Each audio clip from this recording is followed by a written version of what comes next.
Bonsoir à tous, nous sommes le vendredi 27 avril. Regardons tout de suite et ensemble les titres de l'actualité dans l'Aube. L'inauguration du premier salon de la chasse et de la pêche au parc des expositions de Troyes cet après-midi.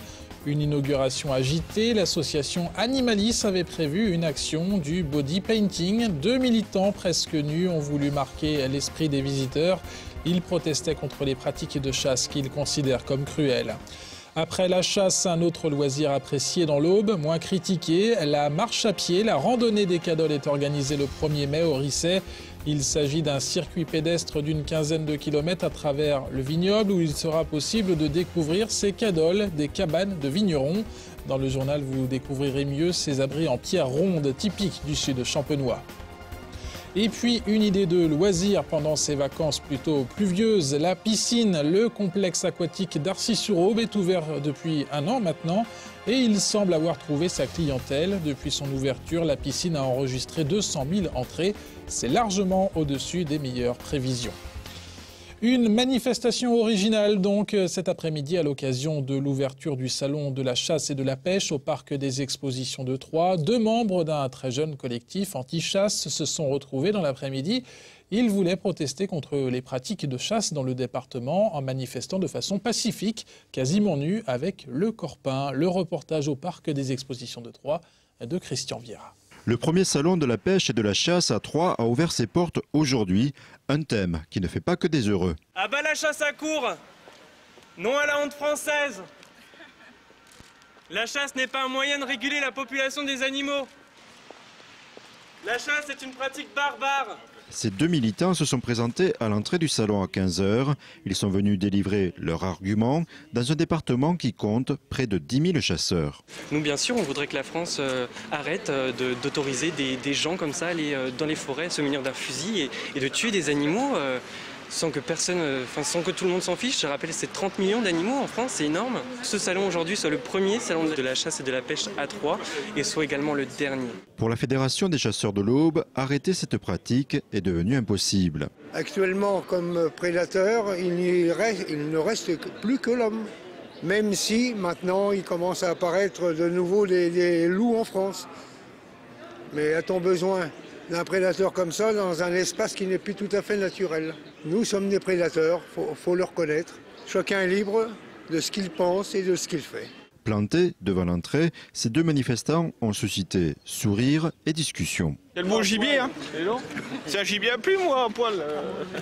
Ça régularise les gibiers. S'il y en avait trop, il n'y aurait plus de champs, il n'y aurait plus rien. Quand vous avez des renards qui viennent bouffer les poules comme ma voisine, là, il y a 3 jours, 15 poulets. Ah bon, en effet, oui. En fait, il y a un tiers des animaux qui sont élevés que pour être chassés.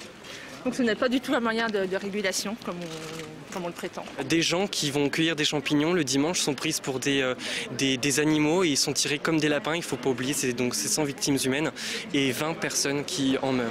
Les chasseurs remarquent que ce type de manifestation devient de plus en plus fréquent. Je pense qu'effectivement, il y avait peut-être pas plus d'anti-chasse ou pas moins d'anti-chasse. Ça reste peut-être à peu près constant dans le temps. Maintenant, on les entend plus parce que c'est vrai que les urbains ont tendance à moins connaître la nature et à partir de là, à moins la comprendre.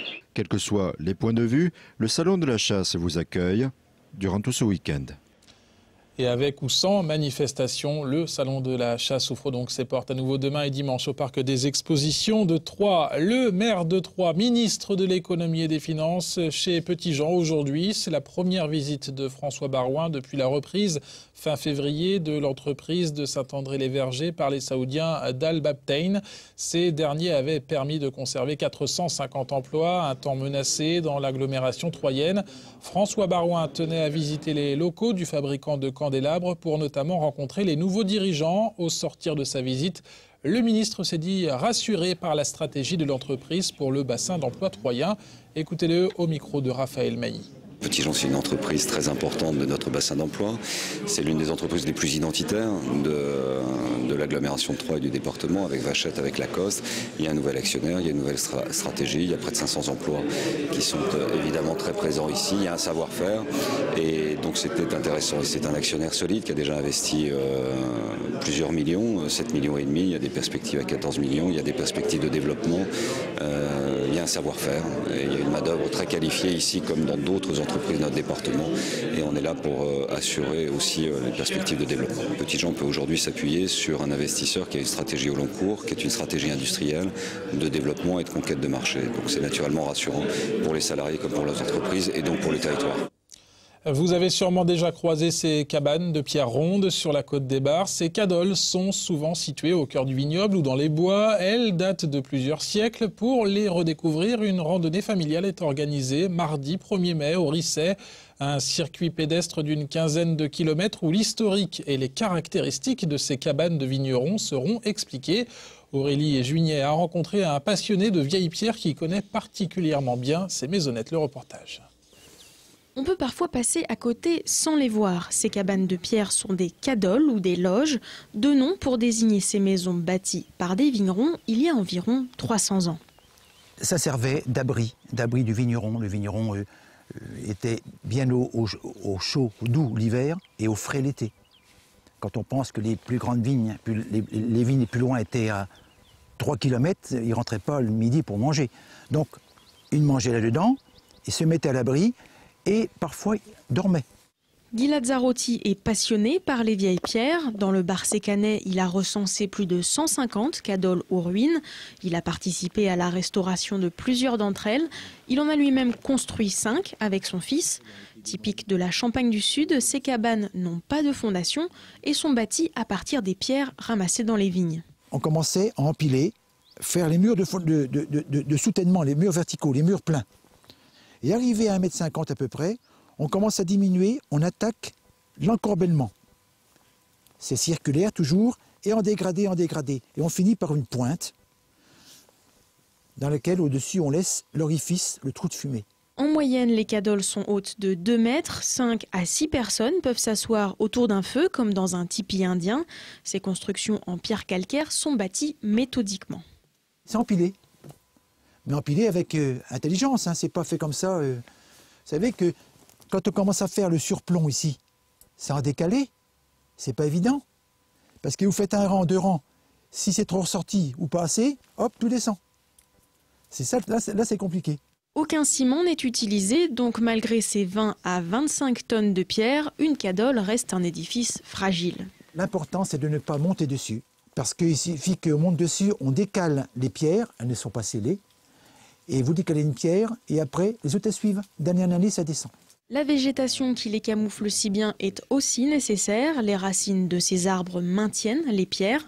Guy Lazzarotti milite activement pour la préservation des cadoles et les forêts sont en quelque sorte ses alliés. Si demain, on déboise tout, on donne l'accès facile à des engins motorisés, surtout des 4 roues, ça va être... on doit en cacher, on doit en garder quelques-unes cachées. En tout, 14 cadoles restaurées sont visitables dans la région. 200 000 visiteurs en un an à peine. Le complexe aquatique d'Arcis-sur-Aube va bientôt fêter son premier anniversaire avec des chiffres de fréquentation vraiment très encourageants. On est même au-delà des prévisions les plus optimistes. Pendant les vacances scolaires, notamment, surtout lorsqu'elles sont pluvieuses à l'extérieur, les bassins ne désemplissent pas. Le reportage à Arcis-sur-Aube de Raphaël Mailly. Déjà 1 an que les nageurs d'Arcis-sur-Aube peuvent profiter du tout nouveau complexe Nagéo de la ville. Un premier anniversaire sous le signe de la réussite, la piscine fait déjà le plein de clients. On est largement au-dessus de ce qu'on espérait. On a beaucoup de personnes qui viennent jusqu'à la Marne, qui viennent vers la piscine, qui sont ravies de se retrouver ici. La première année, non, c'est super bien passé. On n'a eu aucun souci. On a eu des bonnes remontées des clients. Impeccable. Nagéo comptabilise déjà plus de 200 000 entrées depuis son ouverture en juin dernier et les bénéfices dépassent aujourd'hui largement ceux escomptés pour toute l'année. La pluie n'a pas découragé les vacanciers qui sont quand même venus nombreux profiter de la piscine. Au niveau de la fréquentation publique, c'est pas évident de donner les pics de fréquentation parce que c'est vrai que d'une semaine sur l'autre, ça ne se ressemble pas du tout. Vacances ou scolaires ou en période scolaire, c'est vrai que on ne peut pas prévoir. Par rapport aux vacances précédentes, on va dire qu'il y a un petit peu plus de monde. Maintenant, le temps, même nous, on n'arrive pas à dire, on peut se dire, ah, il fait bon, on va avoir du monde et puis on n'aura personne ou l'inverse. Non, c'est pas prévisible. Cours d'apprentissage et de perfectionnement à la natation, gym aquatique, sauna, hammam, Nagéo propose un large éventail d'activités qui fait le plaisir des enfants et des adultes. Et au niveau des activités, donc toujours en train de se développer, d'autres activités se mettent en place. Et sur chaque activité, il y a du monde et il y a de la demande. On a en prévision des vélos, donc l'aquabike qui va se mettre en place d'ici peu de temps. On a de bons retours, ça il n'y a pas de souci, on a des clients habitués qui reviennent régulièrement. En famille, entre copains, pour la détente ou pour le sport, tout le monde trouve son compte à Nagéo. Les habitants de la commune d'Arcis-sur-Aube et des environs sont ravis de cette installation.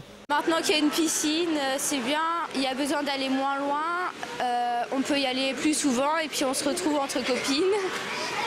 Avant d'aller à 3, c'était plus loin et puis là c'est plus facile parce qu'on peut voir tout le monde, les copines, c'est plus près. Moi je sais que j'en ai une près de chez moi, parce que j'habite dans la Marne et en fait elle est pas si bien que ça, c'est juste un petit bain. Tandis que là, il y a vraiment beaucoup de choses pour tout le monde, en fait. Il y en a pour tout âge. Il est bien, l'eau est chaude, il y a un petit truc pour les enfants. Nagéo se prépare pour la saison estivale qui s'annonce chaude. Avec en moyenne 250 entrées par jour l'été de l'ouverture du complexe, la piscine attend de nombreux baigneurs pour les grandes vacances. Un tournoi de futsal cet après-midi au gymnase Brossolette de la Chapelle-Saint-Luc. L'activité est proposée par le service de sport pendant les vacances de Pâques. Sur les terrains, une trentaine de jeunes chapelains de 8 à 16 ans, des jeunes inscrits au centre municipal d'action sociale.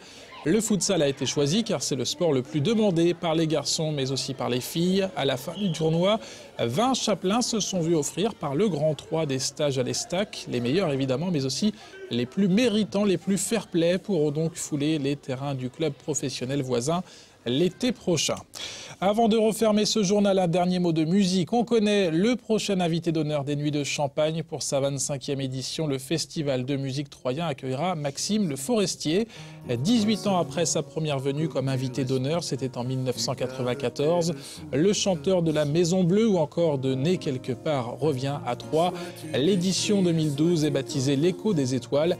Elle se déroulera du 28 octobre au 3 novembre. À l'écran et dans les oreilles, le clip de Maxime Le Forestier accompagné d'Emmanuel Béard pour la chanson L'hymne à la soie. La programmation complète des Nuits de Champagne sera dévoilée le 31 mai.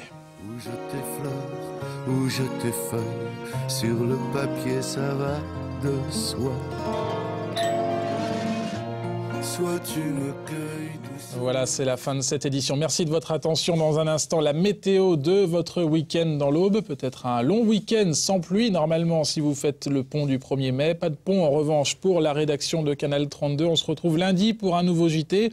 Au sommaire, le salon de la chasse et de la pêche au Parc des Expositions de Troyes. Bonne soirée, à lundi pour un nouveau JT.